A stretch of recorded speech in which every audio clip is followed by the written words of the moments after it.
Su lucha, su capacidad competitiva, su enorme trabajo sin balón. Seguro que habéis escuchado todo esto y mucho más sobre las habilidades de Pablo Páez Gavira, de uno de los jugadores más importantes del FC Barcelona. Pero en este vídeo quiero explicaros por qué muchas veces se usan precisamente estos adjetivos para minimizar realmente el tipo de jugador que es Gavi y sobre todo el futbolista que creo que puede llegar a ser un jugador desconocido al que todavía no nos hemos asomado. Empezamos.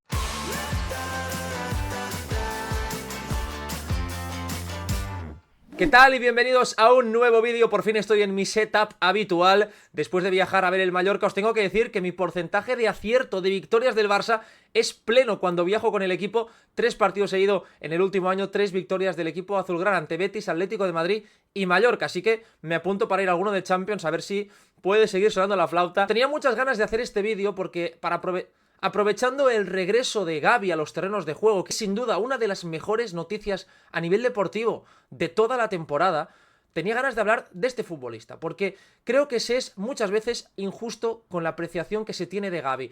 No me extraña que muchas veces desde fuera se intente minimizar a Gavi usando lo primero que te entra por el ojo, que es evidentemente esa enorme capacidad competitiva, cómo va el suelo, cómo va los duelos, cómo siente el fútbol, usando solo esto como si fuese realmente el todo, cambiando una parte por el todo del jugador, obviando realmente todo lo que ha hecho especial siempre a Gavi, lo que le trasladó con 16-17 años a ser una pieza ya importante del primer equipo y a ser uno de los jugadores a tener en cuenta no solo en clave Barça, sino también en clave selección. Por eso Luis Enrique y después Luis de la Fuente han contado siempre con un jugador al que yo creo que todavía no hemos conocido bien, no hemos interpretado bien qué clase de futbolista es, y para entender qué jugador es Gavi y sobre todo qué jugador puede ser en el medio y largo plazo, hay que entender qué jugador ha sido siempre el futbolista andaluz, y por eso este vídeo tratando de conocer qué potencial tiene Gavi, que para mí es altísimo. Como siempre os digo, si os gustan estos vídeos, me ayudáis mucho dejando por aquí un me gusta, dejando por aquí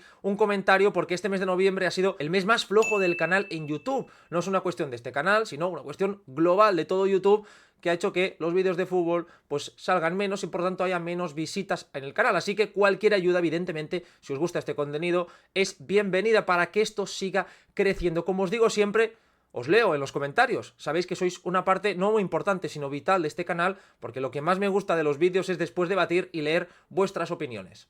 Con Gavi sucede que es un jugador al que se tiende a confundir, al que se tiende a comprar una parte vital de su juego como si fuese realmente lo único que brilla. El Gavi de las categorías inferiores era un futbolista absolutamente fascinante. De hecho, uno de los jugadores que más me ha impactado, que más me ha impresionado a la hora de verlo y a la hora de ir conociéndolo. El Gavi en cadetes y sobre todo en su etapa en juvenil, donde por cierto solo estuvo un año, fue el año de la 2021, una temporada en la que por desgracia, por culpa de la pandemia, no tuvimos Youth League y no pudimos medir a Gavi contra los mejores de su generación.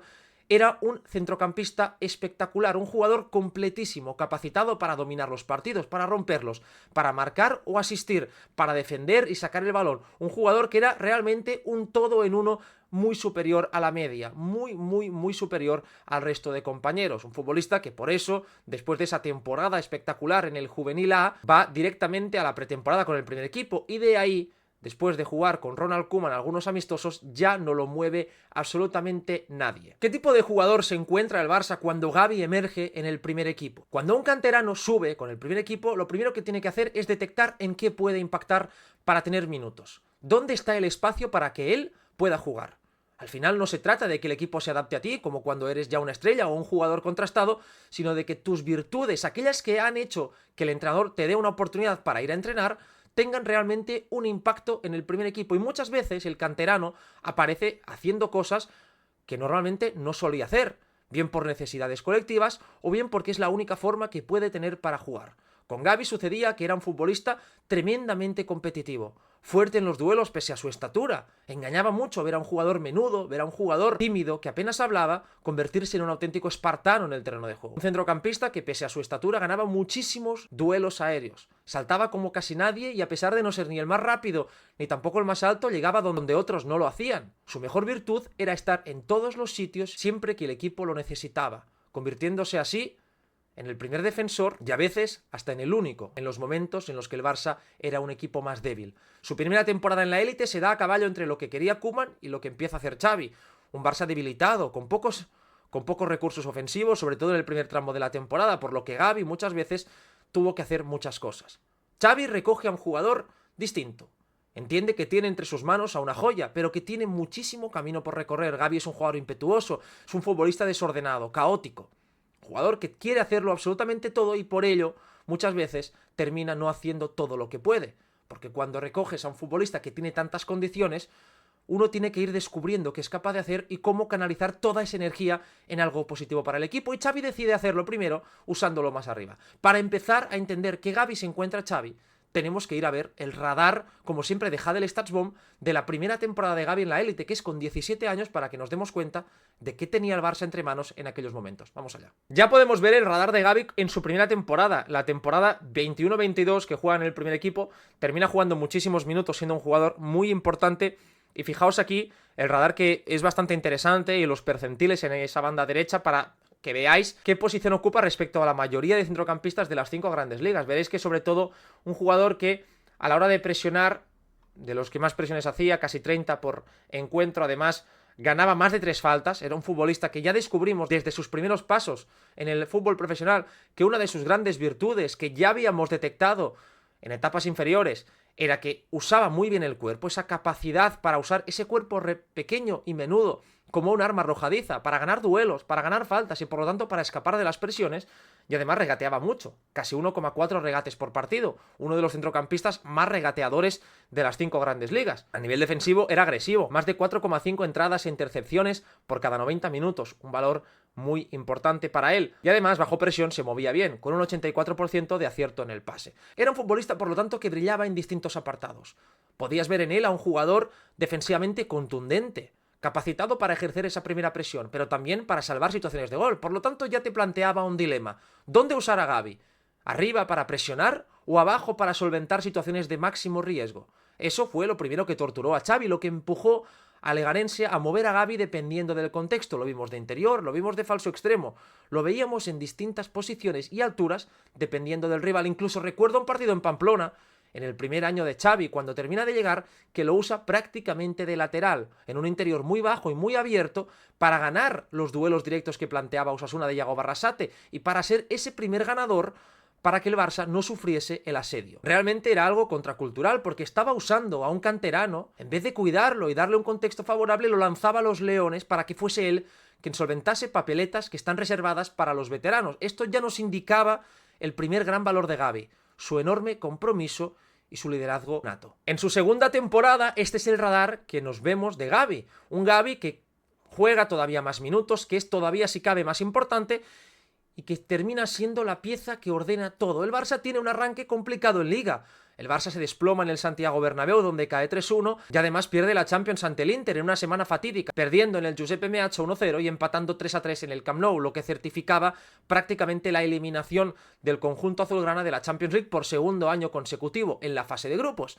Y a partir de ahí Xavi detectó una carencia, era que su equipo no controlaba los ritmos de partido, que Gavi no estaba preparado todavía para ser ese centrocampista mandón, de corto más templado, para rebajar en definitiva esas pulsaciones que lo llevaban a un fútbol suicida, a un fútbol de todo o nada. Por lo tanto, entendió él que con unos delanteros que no eran autosuficientes ni tan determinantes como para cederle las llaves del equipo, situó a Gavi como falso extremo y empezamos a ver a un jugador diferente, un futbolista enfocado a ser agresivo en el último tercio, a irse dentro para tener posesiones más largas, sin renunciar, eso sí, a su capacidad para ganar duelos, a su enorme habilidad para presionar y para hacer las posesiones rivales más cortas, más duras y, en fin, más ásperas. Y aquí vemos el radar de Gavi en la temporada de su consolidación ya definitiva, un radar en el que se convierte en un jugador que todavía gana más faltas, casi 3,4 por partido. De hecho, fue uno de los jugadores de la liga que más faltas ganó. Ganaba más de 4,6 presiones por cada 90 minutos, uno de los mejores jugadores en ese aspecto. Se convirtió en una bestia, seguía superando las 4 entradas e intercepciones por cada 90 minutos. Eso sí, pasaba menos veces la pelota, pasó de 44 pases en su año de debut a menos de 40, regateaba mucho menos, era un jugador que tenía menos espacio para maniobrar. Le habían enjaulado en una posición más alta, por lo que su fútbol se había desnaturalizado. Y esto muchas veces tuvo un impacto contrario al deseado, porque la gente, en vez de ver en Gavi aquello que podía ser, dictaminó aquello que ya no podía ser, y la gente empezó a decir que Gavi en esa posición restaba, que había sido una solución de emergencia para un problema concreto del Barça, pero que para que el equipo creciese se tenía que encontrar otra solución. Y ahí empezó el problema. Porque si os acordáis si empezáis a mirar la hemeroteca en el verano de 2023, el año en el que el Barça había ganado la Liga y la Supercopa, la pregunta era ¿dónde va a jugar Gavi? Llegaba Gundogan. Pedri era pieza absolutamente estructural. Estaba Frenkie de Jong. Se marchaba Dembélé, pero llegaba la primera explosión de Lamine Yamal. Y la pregunta era ¿dónde va a jugar Gavi? ¿Dónde situar a un futbolista que mucha gente lo veía combativo, peleón, siempre generoso en el esfuerzo, pero que la gente pensaba que se quedaba corto en otros aspectos? Y de esas preguntas y de esas dudas empezó el mejor rendimiento jamás visto en Gavi. La primera punta del iceberg, el primer apunte que nos decía dónde y cómo tenía que jugar Gavi los próximos 5 y 10 años. ¿En qué posición podíamos empezar a intuir el mejor fútbol de un centrocampista que hasta la fecha, a pesar de llevar más de 2 temporadas ya en la élite, todavía apenas habíamos saboreado? Era un Gavi menguado, un Gavi que jugaba por y para el equipo, que detectaba el entrenador qué deficiencias tenía a nivel colectivo y usaba a Gavi como un comodín eterno, a cambio de rebajar por completo las expectativas que se tenían depositadas en el jugador, y eso evidentemente a título individual le restaba mucho. No escapa a nadie que los ídolos de Gavi son Isco y Verratti, 2 jugadores diferentes, pero 2 jugadores que compartían una base técnica diferencial, uno en la media punta Isco, otro en la base de la jugada Verratti. 2 jugadores que, por prototipo físico, se parecían al andaluz, bajitos pero fuertes, con un tren inferior muy poderoso, con capacidad para girar sobre sí mismos, con regate y fintas, engaño, 2 jugadores peleones que ganaban duelos. En eso Gavi quería convertirse y para ello tenía que abandonar una posición que le era ajena y que le obligaba a un regate que no tenía, a un desborde que nunca tuvo y que nunca sintió como suyo, donde sus deficiencias, como la falta de velocidad, de explosividad y de capacidad para entender los momentos de partido, salían a relucir. Urgía resituar a Gavi y eso hizo Xavi hasta que su terrible lesión dijo basta. Este es el radar de lo poco que jugó Gavi la pasada temporada. Seguíamos viendo a un futbolista que defensivamente marcaba las diferencias, más de 4,4 presiones ganadas, prácticamente 7 entradas e intercepciones por cada 90 minutos, una cifra absolutamente demencial para un centrocampista. Subía su nivel en las contrapresiones, pasaba todavía mejor bajo presión, un 87% de acierto, un porcentaje prácticamente insuperable, al nivel de los jugadores más precisos. Todo ello regateando más, ganando las mismas faltas que siempre y pasando más que en su anterior temporada. Gavi volvía a superar los 44 pases por encuentro y Xavi entendía poco a poco, por culpa de las lesiones sobre todo de Pedri, que la posición de Gavi estaba en la base de la jugada, que era allí, a pesar de sus irregularidades técnicas en algunas situaciones, de su precipitación y de su vocación por estar en todos sitios, era allí donde nacían las jugadas, donde Gavi tenía que desarrollar su fútbol. Y luego llega la lesión, una lesión durísima, una lesión que lo aleja un año de los terrenos de juego. En ese año el Barça encuentra a Fermín, un jugador que ocupaba las posiciones que Gavi antes había ocupado, es decir, 3/4 de campo, y que se ve que allí tiene cosas que Gavi no tiene. Tiene más gol, más llegada, más capacidad y más determinación. Pero Fermín es un futbolista que no tiene lo que Gavi sí tenía dentro y que todavía no había podido sacar. Es ese temple, ese regate en corto, esa capacidad para girar sobre sí mismo y ese entendimiento del juego en posiciones más retrasadas. En definitiva, uno era centrocampista y el otro era delantero. Veía como Pedri regresaba a su mejor nivel tras la Eurocopa, un Pedri que es pieza indiscutible, e incluso veía como Marc Casado, un jugador que apenas había tenido ninguna oportunidad en el primer equipo, se convertía en pieza estructural para el Barça. Todo ello llegando Dani Olmo e incluso con la irrupción de Omar Bernal, que sufrió su misma mala suerte. Todo ello dibujaba un panorama complejo para Gavi. ¿Dónde iba a encajar? ¿Cómo? ¿Con quién? ¿En qué posición? ¿Con qué compañeros? Demasiadas preguntas para ser resueltas en tan poco tiempo.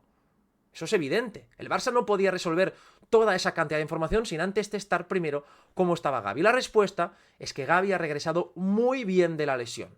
Muy, pero que muy bien. Más allá de su mal partido ante Las Palmas, como el de todo el equipo, Gavi jugó grandes minutos ante el Celta como titular. Y Gavi, como recurso de banquillo, está entrando muy bien en todos los partidos. Y para Hansi Flick parece que la respuesta está siendo la misma que la que al final encontró Xavi. Cuanto más retrasado, mejor. Porque allí Gavi tiene 2 o 3 cosas que lo pueden convertir en un centrocampista absolutamente espectacular. Vamos allá. El otro día, ante el Mallorca, Gavi dejó una acción que para mí define por completo lo que es él y sobre todo lo que puede ser con continuidad. Es una acción que casi termina en gol y que al final pasó desapercibida, pero todo empieza con este duelo ganado. Gavi va al choque, salta más que nadie y aquí se ve hasta dónde llegan las piernas de Gavi. Pese a medir justo un 1,70, pelado, será un jugador bajito. Fijaos dónde llegan las piernas de Gavi, prácticamente en la cintura del rival que también está al aire. Un salto descomunal que le permite ganar ese primer duelo. Después la jugada sigue, va al mediocampo y Gavi, fijaos cómo llega por detrás y chocando con el cuerpo, termina recuperando la pelota. No solo recuperando, sino tirando al rival al suelo. No una muestra de superioridad física tremebunda. Gavi es uno de los jugadores más fuertes de la primera plantilla. Tiene unos brazos... Tiene un tren superior muy fuerte, es un jugador corpulento, es un jugador que tiene mucha masa muscular y sus piernas están talladas en hierro. Eso le permite ganar ese duelo, lanzar al rival al suelo y salir conduciendo. Y además, con el exterior del pie, como veis aquí, es capaz de dar un pase fantástico para abrir el pase más difícil, que es ese pase a Lamine Yamal. Un pase complicado porque tiene rivales por delante, porque hay la trayectoria del central que está recuperando y que deja, en definitiva, a Lamine Yamal mano a mano con Leo Romano, mano a mano que Lamine falla y que la jugada termina olvidándose. Pero que no quede en el olvido lo que es capaz de hacer Gavi. Y es precisamente ese cómputo de muchas cosas y todas muy bien hechas. Ganar un duelo de cabeza, recuperar un balón, chocar y tirar al suelo al rival, conducir y filtrar un pase definitivo. Eso es en esencia lo que Gavi hacía cada fin de semana cuando era pequeño. Jugando en el centro del campo, arrancando más abajo, terminando arriba. Por esa capacidad que tiene de repetir esfuerzos, de hacer muchas cosas bien hechas. Un poco como el pequeño Jack de Los Increíbles, que de tantos poderes que tiene muchas veces termina haciéndolo todo a la vez y nada al mismo tiempo. Y eso era lo que tenía que hacer Gavi, templar el conocimiento propio para poder hacer aquello que sabe hacer de la mejor forma posible. Y creo que la lesión le ha ayudado, porque creo que el tener tanto tiempo para pensarse a sí mismo, para verse desde fuera, le habrá dado claves y herramientas para entender mejor cuál es su juego. Porque ha regresado como si nunca se hubiese ido, sin miedo al choque, ganando duelos y en definitiva, siendo el Gavi que todos conocíamos. El por qué Gavi tiene que jugar en la base se responde también en sus contactos con el balón. Gavi es un jugador que no miente en su juego. Es un futbolista muy transparente, uno sabe dónde está bien y dónde no. Lo que tiene Gavi es una enorme capacidad competitiva, un enorme sacrificio colectivo, lo que le da al entrenador una variante que es muy golosa, y es la de situar a Gavi en distintas posiciones dependiendo del partido. Pero lo que no tenemos que olvidar es que para sacar la mejor versión de Gavi, una que todavía está asomando, porque no podemos olvidar que está iniciando su carrera futbolística con 20 años, es que Gavi necesita poder girar sobre sí mismo. Es que Gavi necesita ver el fútbol de cara. Gavi necesita también ver el fútbol de cara una vez primero ha podido eliminar rivales. La mejor virtud que tiene el jugador andaluz es ese giro diabólico en apenas medio metro. Fijaos esta acción cuando él va a recibir, cómo sitúa la pierna derecha, como fijando y clavando al defensor, y con la izquierda, la pierna alejada, evita de cualquier modo que el rival se la pueda robar. Y eso termina en esa media vuelta de Gavi que tanto puede recordarnos, ya no digo a Xavi, yo creo que es una vuelta mucho más de Isco. Porque es una vuelta más visceral, menos fina que la de Xavi. Xavi lo hacía con más elegancia, Gavi lo hace con más pasión. Y se ven ahí sus ídolos, tanto Verratti como Isco, en esta acción haciéndolo más en la media punta, pero también aquí, el día del Celta, haciéndolo en la base de la jugada, metiendo la pierna izquierda, en este caso al revés, usando la pierna más cercana al defensor para clavarla y permitir así solo dos cosas: que en caso de contacto la falta sea clara y que en caso de no haber contacto el giro esté asegurado y por lo tanto la progresión. Gavi gira, elimina al rival y da salida al juego. No tenemos que olvidar que este mapa de pases en la victoria del Barça ante el Atlético de Madrid en el primer año de Xavi se aprecia perfectamente de qué jugaba Gavi. Gavi fue el jugador más exterior de todos, incluso más que Jordi Alba. Un Gavi que vivía prácticamente como un extremo, algo que limitaba evidentemente su impacto. Y aún así, en aquel partido Gavi marcó un gol y fue de los mejores del partido. Y eso lo hacía en su primera temporada con 17 años al máximo nivel. La temporada avanzaba y Gavi podía ser interior, pero siempre, como podéis ver en pantalla, un Gavi abierto, un Gavi teniendo ese impacto en banda, más alejado de la zona central. Por lo tanto, seguía rindiendo a un gran nivel, pero no veíamos todavía esa versión prometida, esa versión que los que lo habíamos visto siempre sabíamos que llevaba dentro. Xavi se inventó ese Barça de los 4 centrocampistas, como decía, y fijaos la posición de Gavi. Busquets, Roberto, De Jong, los 3 centrocampistas, con ese Gavi metido en el cuadrado, con ese Gavi con menos peso, un Gavi más pendiente de compensar los movimientos de Alejandro Valde, de ir hacia adentro y permitir que el juego fluyese. El juego no pasaba por él, y él estaba dispuesto a sacrificarse, porque entendía en ese momento que el equipo iba mejor si él hacía ese rol, si él desempeñaba el papel sucio, el que nadie quería hacer. Siendo un centrocampista de mucho balón, como había demostrado siempre, se sacrificaba para no tener tanta pelota, para vivir más lejos de la zona en la que él quería estar. Lo hacía sin ninguna mala cara, sin quejarse, siempre al servicio del equipo. Y finalmente llegaba un Gavi dispuesto a entender el juego en otra posición, y justo cuando estaba empezando a entenderlo, cuando todos estábamos esperando en que el siguiente paso fuese ya romper en algo mayor, llegó la lesión. De ahí que para mí, a día de hoy, el debate sea no Gavi o Pedri, Gavi o Olmo, sino Gavi o Marc Casado. Marc Casado es un jugador ideal para este Barça, porque entiende el juego, porque nunca hace aquello que no puede hacer. Y él sabe sus puntos fuertes y sus debilidades. Es un futbolista, para mí, con menos potencial que Gavi, bastante menor, te diría. Pero a veces no se trata de ser mejor o ser peor, sino de encajar más o menos. Y Marc Casado encaja como un guante al lado de Pedri, porque le permite al canario vivir más arriba, le da siempre un punto de apoyo, se mueve menos que el futbolista andaluz, es un jugador más ordenado, aunque tiene menos calidad técnica. Lo que tiene que hacer Gavi es ordenar sus virtudes. Es como un cajón donde cabe absolutamente todo. Tiene muchísimas cosas ahí dentro. Lo que tiene que hacer es ordenar todo ese material para que sea más presentable, para en definitiva entender lo que tiene dentro. Gavi, a nivel pasador, es un futbolista todavía irregular. Le puede pegar con ambas piernas. De hecho, una de las mayores virtudes de Gavi es el golpeo de balón. Su capacidad técnica para resolver problemas complejos es impresionante. Puede tirar sombreros, puede tirar recortes, bicicletas. Es un futbolista con control orientado. Golpea con la izquierda, con la derecha, con todo. Pero de tanta exuberancia, muchas veces eso termina por difuminar el potencial verdadero. Algo que le pasaba a Thiago en sus primeros años, siendo Thiago un jugador elegido para esa posición. Pero acordaos que Thiago, cuando sale en el Barça, no se le veía como un media punta. Finalmente Thiago se destapó como uno de los mejores mediocentros de su generación. A pesar de las lesiones, Gavi en el Liverpool y en el Bayern, equipos candidatos a todo, ganadores, Thiago fue el epicentro creativo del juego. Y creo que en Gavi sucede algo parecido. Gavi emergió casi como un media punta, jugando más arriba que abajo, pero su futuro para mí pasa allí una vez se haya ordenado del todo. ¿Puede ser Gavi el mediocentro del Barça? ¿Tiene ese potencial Gavi para ser esa pieza que ordena al resto? Esa para mí es la pregunta del millón, porque creo que de responder sí, el Barça estaría ante una de las mejores noticias deportivas de los próximos años. Si Gavi puede convertirse en algo que todavía no es, pero que yo intuyo que tiene el potencial para ser, el Barça habrá ganado a un futbolista que ya tiene, que es Gavi, pero habrá ganado a otro que todavía no tiene en plantilla, que es el Gavi mediocentro. Gavi ahora necesita siempre un acompañante, a alguien que le dé ese espacio para moverse, porque es un jugador tremendamente dinámico, un futbolista desordenado, todavía no consciente muchas veces de sus virtudes y tampoco de sus limitaciones. Es decir, Gavi irá siempre allí donde uno le diga que no tiene que ir, porque él siente el fútbol como un instinto básico. Gavi responde a instintos constantemente y eso es lo mejor de él, pero a veces también le juega malas pasadas y por eso creo que tiene que ir ordenándose. Está claro que Pedri tiene que jugar siempre en su zona. Pedri es absolutamente determinante en esa posición, porque él es un futbolista que necesita estar de caballo entre la media punta, el interior y el medio centro, para poder participar abajo cuando recibe el balón. Es el mejor futbolista de la plantilla reteniendo la pelota en situaciones bajo presión, dando salida desde ambos perfiles. También es el mejor gestionando la jugada, marcando el ritmo en la zona central, pero es que también es de los mejores en el último tercio para filtrar y abrir huecos donde nadie lo ve. Gavi no tiene esos atributos, pero Gavi tiene algo que Pedri no tiene, y es una enorme capacidad para ganar duelos y soportar situaciones de choque. Pedri es buenísimo presionando, pero no tanto corriendo. Gavi sí. Por lo tanto, Gavi ya empezamos a ver que aquí puede ser útil. También más arriba para presionar. Pero yo creo que donde Gavi realmente tiene el potencial es aquí arriba. Lo que sucede ahora es que necesita un acompañante.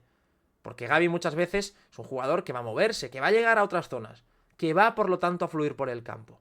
Y no tiene a nivel táctico la disciplina necesaria para ser un mediocentro único. Algo que requiere de una lectura del entorno absolutamente determinante, crucial para un mediocentro. Algo que Gavi todavía no tiene.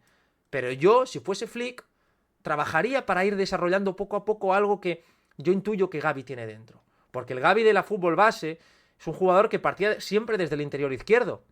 Una posición en la que él podía venir a recibir aquí, incluso incrustarse casi como un falso lateral, y luego ir progresando junto a la jugada para terminar prácticamente marcando goles. Gavi marcaba muchísimos goles, tiene gran golpe de balón, lo dijo el propio Luis Enrique. Ya veréis cuando Gavi empiece a disparar, con derecha o con izquierda. Situaciones de remates de cabeza, remates al primer toque. Es un futbolista que tiene mucha llegada. Por lo tanto, yo creo que lo mejor para Gavi de momento es ir probándolo en ese rol mixto, en el que él puede iniciar abajo, pero también con la libertad para ir hacia arriba. En un mediocentro dinámico, en un doble pivote en el que se mueva bastante y que por lo tanto el equipo sepa compensarlo, porque yo creo que puede merecer la pena. Para mí lo mejor que se puede decir de Gavi a día de hoy es que con 20 años y ya más de 2 temporadas al máximo nivel, todavía no hemos llegado ni siquiera a la punta del iceberg prácticamente. Es un futbolista al que todavía estamos conociendo. Diferente sería que esto fuese lo que hay y que no habrá más donde rascar, pero es que con Gavi la sensación es que cada partido que pasa vemos que todavía tiene más, que todavía puede ser mucho mejor y que todo aquello que la gente dice para tratar de limitar a Gavi, de que es un jugador que es lucha, que es garra, que es actitud, es en realidad lo que le impulsó a relucir en la élite cuando el resto todavía no podía florecer, pero que en realidad lo que va a marcar la diferencia para Gavi en el medio y largo plazo y para el mundo del fútbol será el fútbol que tiene dentro, que ya nos ha mostrado en cuentagotas y que yo estoy convencido de que va a ser lo que va a marcar la diferencia en el largo plazo. Como siempre os digo, espero que os haya gustado este vídeo, este repaso por la carrera de Gavi, este recorrido acerca de lo que ha sido, lo que es y lo que puede llegar a ser. De ser así, os animo a que dejéis vuestras reflexiones aquí en el canal. Me ayudáis muchísimo con un comentario, con un like, compartiendo el vídeo con vuestros amigos. Así que muchísimas gracias por todo y ya nos vemos el lunes con la lupa de todo lo que pase en el Betis Fútbol Club Barcelona.